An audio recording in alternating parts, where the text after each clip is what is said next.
Welcome to Chapter 5 of Soil Science and Management. And today we're going to talk about the life in the soil. And this is actually a pretty interesting topic because we're going to go over and discuss all of the living organisms that happen to be living in the soil and how they're utilized by the soil and actually by the plants to create these symbiotic relationships throughout all of the soil. Today you're going to learn about the food web and the carbon cycle and just all of the other things that are happening within the soil that bring it to life. So today, like I said, we're going to be discussing the carbon cycle. We're going to be discussing the soil food web. We're going to understand what soil organisms exist in the soil. We're going to understand which are important and why. And then we're going to talk about how to promote healthy populations of these beneficial soil organisms.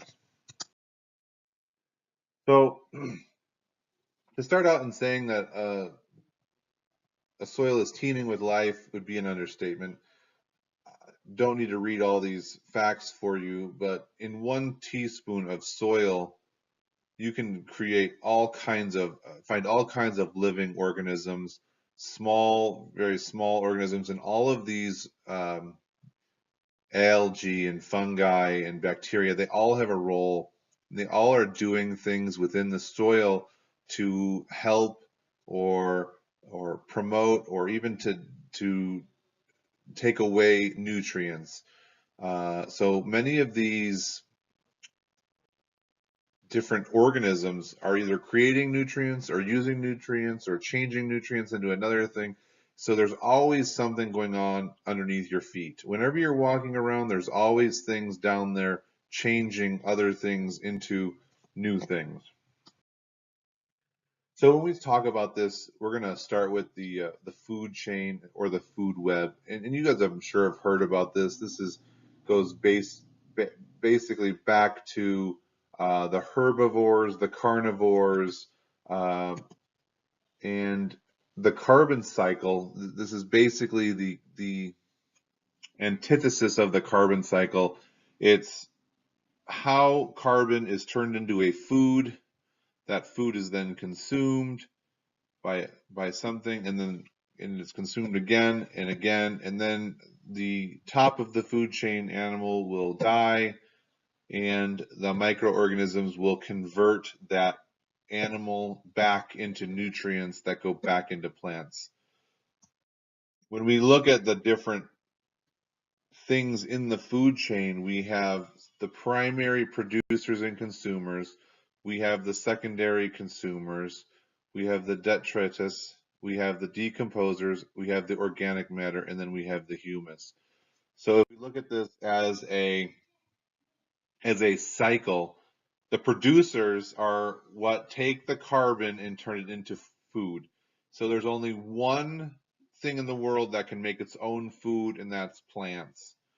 Plants are considered the producers because they are able to take the carbon out of the sky and out of the ground and turn it into sugar. Those plants then create this glucose. They put it into fruits and vegetables, leaves, all of the different parts of the plant. The next part of the food chain or carbon cycle is the herbivores. They are going to come by. They're going to eat the different parts of the plant. They're going to eat the fruits. They're going to eat the nuts. They're going to consume the carbon that is within this plant, and they're going to turn this carbon into meat. You then come and have predators or carnivores who will eat the herbivores and will take the carbon that was originally part of the plant that became part of the herbivore, and it will turn it into energy for the carnivore. As that animal dies, the parasites will then turn the carnivore back into nutrients that can be utilized back in the soil. And so this is where we come back and we get the organic matter and the humus back into the soil from these microorganisms, these bacterias, these parasites are converting all of the carbon within those plants into nutrients that these plants can then retake up. And so you'll end up back at the beginning of the cycle where the plants are then producing the carbon all over again using the nutrients that are in the soil. When we talk about this, we have the microflora and the microfauna. So the microflora are usually these smaller one-celled organisms, bacteria, fungus, actinomyces, and algae. And then you have the microfauna, which are your protozoa or more animal-like bacteria, not bacteria, but animal-like organisms that will all of these different types of organisms are all doing the same thing.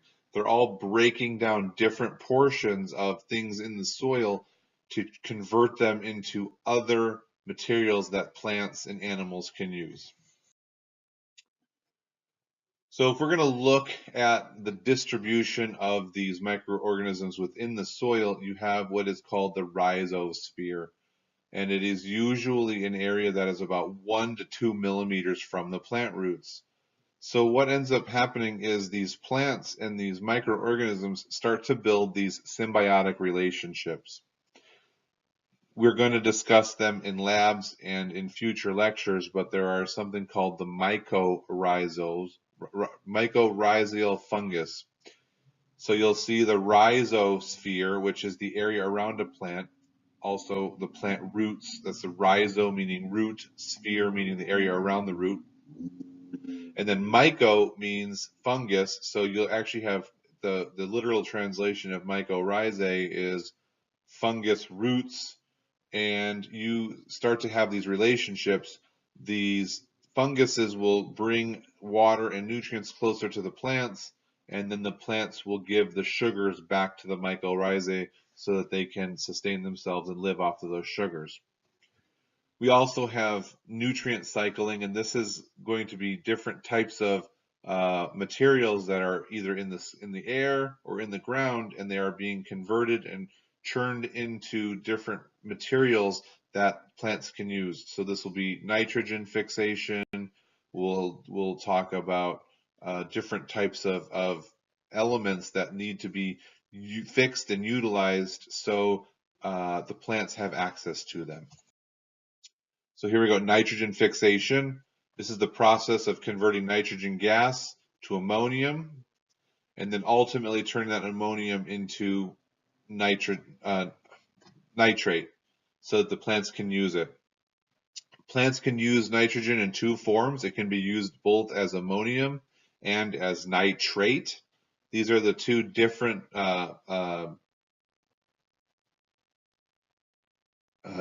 forms of this nitrogen molecule that plants can use. And nitrogen being one of the macronutrients, it does become important. When we look at nitrogen fixation, this is done mostly by these leguminous plants, i.e. beans are one of the most common. So green beans, kidney beans, all the different bean families will actually remove the nitrogen from the air, and it will bring it down into the soil and convert it into these ammonium ions so that plants can use it. The bean plant itself actually will leave behind this nitrogen in the soil so that it has access to it. Some people in the class may understand crop rotations, and typically when you are rotating a crop, you are rotating 2 years of a non-leguminous plant and then 1 year of a leguminous plant so that you can reintroduce nitrogen back into the soil. So the beans are converting more nitrogen than they're using in these soils. After we have this nitrogen that is fixed by this, nitrogen is then fixed into the nitrate by soil microbes, and nitrate is a better used nutrient in the soil than the ammonium. And this is called mineralization, and this is like decaying these different materials down into a smaller and smaller object. So nitrification and denitrification, this is what I was just talking about. Nitrification is the oxidation process of the ammonium atom, and it's pretty simple. When you look at oxidation, we've talked about this a little bit, but anytime you are adding an oxygen molecule to another element, you are then oxidizing it, and you are typically left with whatever material you started with and oxygen. In this case, you started with NH4, which is the ammonium ion, and you are removing those hydrogens, you're oxidizing those away, and you're going to be left with nitrate, which is NO3. So that is how you're changing these ions. You're breaking down the bonds, you're converting them into something else. Now we have denitrification, and that is going to be the completion of the nitrogen cycle. And so when you complete the nitrogen cycle, those nitrate ions are actually almost evaporated out of the soil into nitrogen gas. And this will then filter out of the soil and become part of the air again. So the process goes, you have nitrogen gas, it is converted into ammonium, it is then converted into nitrate, and that nitrate will then circle back out as a nitrogen gas. In the process, there are two different nitrogen ions that can be used by the plants. There is another process where this nitrification goes further than it needs to, and that creates nitrite, which is NO2. And NO2 is actually toxic for plants. We don't want NO2, and this happens when there is a lack of oxygen in the soil. So when we're talking about the soil aggregation, we want to make sure that we understand that these soil microbes will aggregate themselves in different parts of the soil, i.e. those rhizospheres, different areas where other things are being broken down. And when we talk about plant growth production, we've kind of already covered that. This is those interactions, those symbiotic relationships between the roots and the microbes. Oh, mycorrhizae. So we talked about mycorrhizae, and this is some of the benefits of those mycorrhizae. So this is a fungi that forms an association with plant roots in the rhizosphere, resulting in, and let's just look these over real quick. So improved phosphorus uptake, improved water absorption, improved micronutrient uptake, extended rootlet lifespan, and improved physical plant condition. So these are all the things that a plant will benefit from these mycorrhizae, and you can see that it's very important to have these in there. These will create almost a net-like effect inside the soil, and the different plant roots will be able to trade nutrients back and forth across the mycorrhizae, kind of like a telephone line, so to speak. Now, the mycorrhizae doesn't do this for free. It is there for a reason, and like I said before, it's there to attach on to some of the sugars that the plant is already creating as part of the photosynthesis process, and that is why these mycorrhizae are in the soil and how they create these symbiotic relationships.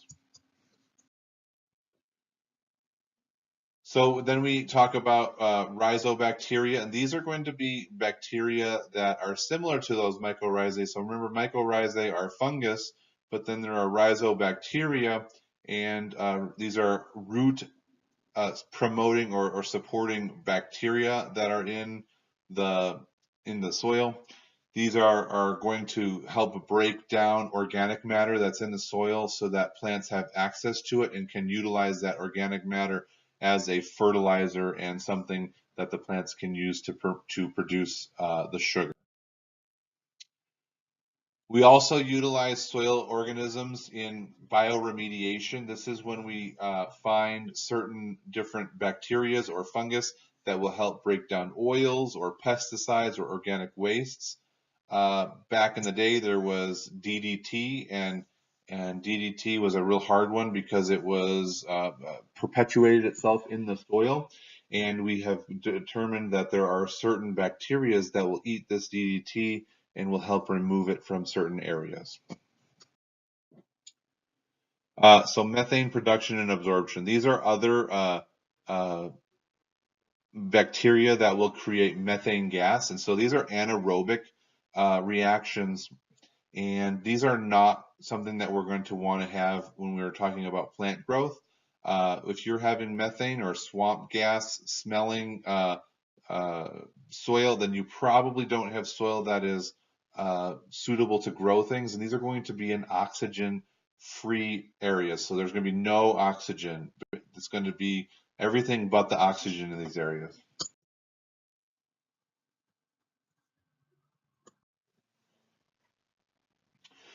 When we look at these soil organisms that's within the soil, we consider that something called biologic activity, and that is the indicator of soil quality. If we don't have biological activity within our soil, we don't have a very healthy soil. In fact, we have kind of a dead soil, and it's not only just because there's no living organisms within the soil, it's just there's nothing happening, there's no change, there's no nutrients being broken down, being utilized. Something we can do, or even a natural process that happens, is called inoculation, and this is when those bacteria or organisms are put into the soil, and it is going to be used to help improve the soil. You can buy those mycorrhizae fungus at Home Depot or Lowe's, and you can sprinkle them in your grass or other, orchard, vegetable garden, anywhere else you'd like to help improve your soil. And you can do this, and then it will continue to perpetuate itself as long as those plants are alive. This will help to enhance your soil conditions. It will make the soil more hospitable for plants to grow in. These relationships will start to develop between the fungus and the plants. One of the important things to understand when you are inoculating or trying to improve your soil organisms is to ensure that they're continuing to get organic material. So a lot of soils will have naturally occurring organic material. Sometimes we'll go over some examples. When you're mowing a lawn, you don't always want to catch your clippings and remove them. It's actually very good source of potassium to leave them on the soil so they can be broken down, and that potassium can be returned into the soil. And those microorganisms will break down that organic material and allow it to be utilized again by those different plants. So to improve those soil conditions, you want to reduce your tilling, you want to improve your drainage, minimize your compaction areas, use less pesticides, you want to make sure you're maintaining adequate nutrition levels, minimize fallowing or non-use of the soil. So fallowing means when you are growing crops and you decide you don't want to grow a crop that year, that is considered fallowing your field. You want to make sure that you're increasing your habitat diversity, and this is basically when we talked earlier about the leguminous plants, and you want to rotate those plants in and out. You want to maybe intercrop, where you're going to plant some of them with the other plants that you have. You want to make sure that you are diversifying the landscape, so you don't have just one type of plant using all the nutrients, and you end up with a very barren soil, and it is doing lots of damage to that soil. It's important to make sure we're controlling harmful organisms. We don't want to track in, first of all, we don't want to track in any bad organisms. So it's important, if you do know you have harmful organisms, to sterilize the equipment that you have, ensure that none of that is getting transferred.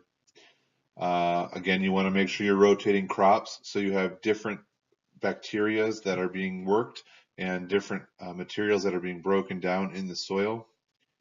And if you can reduce the amount of pesticides that you are using, you will stop the perpetuation of these organisms from becoming immune to those pesticides, and you will make sure that you have a stronger soil.